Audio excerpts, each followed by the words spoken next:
కానీ ఈరోజు తెలుగుదేశం పార్టీ ఏం చేస్తుంది?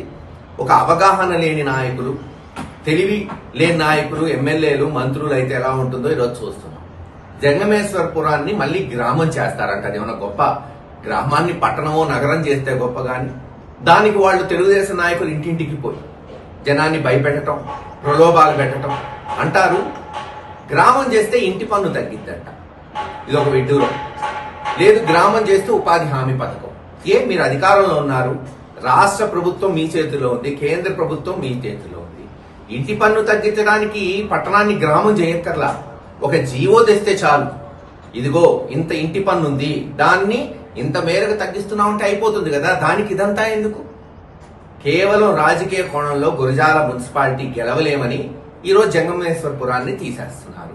ఉపాధి హామీ కేంద్ర ప్రభుత్వంలో మీరున్నారు, మరి దాన్ని మీరే నగర పంచాయతీలకు వచ్చే 5 ఏళ్లు 10 ఏళ్లు ఉపాధి హామీ కొనసాగించాలంటే అయిపోతుంది. జీఎస్టీ తగ్గించారుగా, దేశమంతా చెప్పుకుంటున్నాడుగా చంద్రబాబు నాయుడు గారు. కూటమి ప్రభుత్వం తగ్గించింది, జీఎస్టీ 18% నుంచి 12%, 5%కి తీసుకొచ్చిందని. మరి అట్టే ఇంటి పన్ను తగ్గించచ్చుగా. దానికి గ్రామం చేయాల్సిన అవసరం ఏముంది?